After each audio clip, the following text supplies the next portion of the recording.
আসসালামু আলাইকুম ওয়া রাহমাতুল্লাহি ওয়া বারাকাতুহু। আউযু বিল্লাহি মিনাশ শাইতানির রাজীম। বিসমিল্লাহির রহমানির রহিম। যাহারাল ফাসাদু ফিল বাররি ওয়াল বাহরি বিমা কাসাবাত আইদিন নাস। সাদাকাল্লাহুল আযীম। সম্মানিত মাতব্বর হাটবাজারবাসী, আসসালামু আলাইকুম ওয়া রাহমাতুল্লাহ। সর্বপ্রথম শুকরিয়া জ্ঞাপন করছি আপনাদের এই বাজারে আইসা আমার কাছে অনেক ভালো লাগছে। আমার যে নিজের বাড়ি, আমার বাড়ি হলো রায়পুর উপজেলার ৪ নম্বর ইউনিয়ন। আমার এলাকা যে বাজার আমি আছি, আমার ওই বাজারের নামও মাতাব্বর হাট। তো আমি বাজারের দিক থেকেও আপনাদের মিতা, তাই না? সেই হিসাবে আপনাদের কাছে আমার উদাত্ত আহ্বান থাকবে, প্রিয় মাতাব্বর হাট বাজারবাসী, আপনারা জানেন স্বাধীনতার আজ ৫৪ বছর অতিক্রম হতে চলেছে, কিন্তু আমরা বহু নেতার পরিবর্তন দেখেছি, ঠিক না বেঠে? বহু দলের পরিবর্তন দেখেছি, ঠিক না বেঠে? বহু মার্কার পরিবর্তন দেখেছি, ঠিক না বেঠে? কিন্তু আমাদের এই নিরীহ কৃষক শ্রমিক জনতার কোন ভাগ্যের পরিবর্তন আজ পর্যন্ত, যতদিন পর্যন্ত ইসলামকে আমরা ক্ষমতায় না আনতে পারবো ততদিন পর্যন্ত আমাদের ভাগ্যের কোন পরিবর্তন সম্ভব না। প্রিয় ভাইরা, মাদার গাছ লাগিয়ে যেমনি ভাবে আপনার আম ফলের আশা করা যায় না, চোর ডাকাত ধান্দাবাজ টেন্ডারবাজদেরকে ক্ষমতায় এনেও আপনার এই সমাজ এবং গরিবের উন্নতি কোনোদিনও সম্ভব না। অতএব আমাদেরকে সিদ্ধান্ত নিতে হবে, এখন আমাদের এই ভোটের মাধ্যমে আমাদের প্রার্থী এবং প্রতিনিধি নিযুক্ত করার ফলে আপনারা আগামী 5 বছর কেমন নেতা চান, আগামী 5 বছর কেমন খেদমতগার চান, আগামী 5 বছর কেমন সেবক চান। আপনার বৃদ্ধ বয়সে একজন মা বাবা চিন্তা করে আমার ছেলে আমাকে খুব আদর যত্ন করবে, আমার খুব সেবা যত্ন করবে। আপনার বাচ্চা যতক্ষণ পর্যন্ত দিন না শিখবে ততক্ষণ পর্যন্ত বাচ্চার কাছ থেকে আপনার ভালো আদর আপ্যায়ন আশা করাটা বোকামি। অতএব আপনারা যারা নির্বাচনের সময় আসলে আপনারা যারা এই কথা মনে থাকে না যে আমার খেদমতগার, আমার নেতা, আমার প্রতিনিধি, আমার সেবক কেমন হওয়া দরকার, এই চিন্তাটা আমাকে এখন করতে হবে।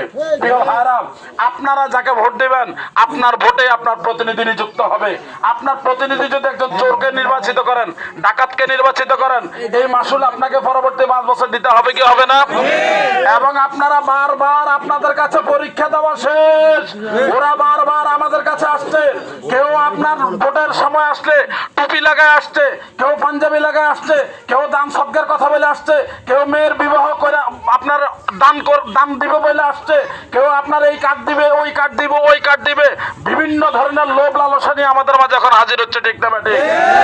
বড় দুঃখ এবং পরিতাপের বিষয়, নির্বাচন যেদিন রেজাল্ট ঘোষণা হয় ওই দিনের পর থেকে আর খুঁজে ওই ধরনের প্রতিনিধিদেরকে এই সমাজে আর খুঁজে পাওয়া যায় না।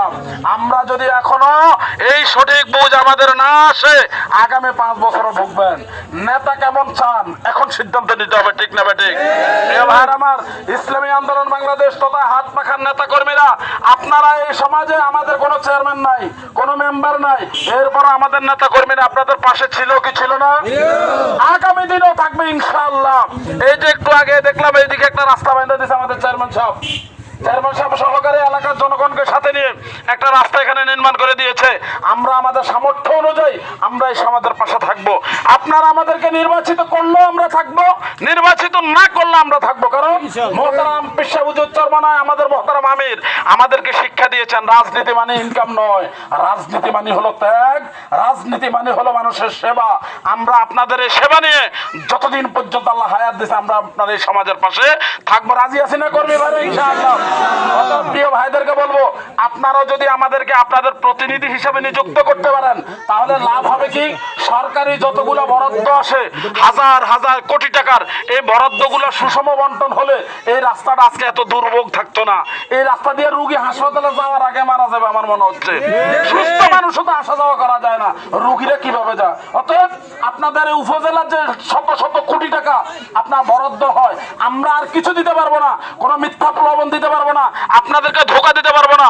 এতটুকু ইনশাল্লাহ আজকে ওয়াদা করে যেতে পারি, আপনাদের যে বরাদ্দের টাকা 100% ইনশাল্লাহ আপনাদের মাঝে আপনাদের বরাদ্দের আমানত আমরা ঠিক রেখে আপনাদের মাঝে পৌঁছায় দেবো ইনশাআল্লাহ।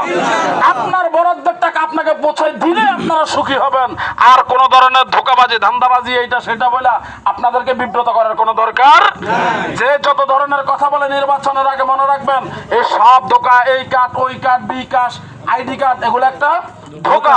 সে যাই দিবে এটা তার জন্য বিনিয়োগ। কি ভাই? এটা তাদের জন্য বিনিয়োগ। এবং তারা যদি এই নির্বাচনে 100 কোটি টাকা খরচ করে, নির্বাচনের পরে তারা 100,000 কোটি টাকা বানায় নেবে ধান্দাবাজি করে।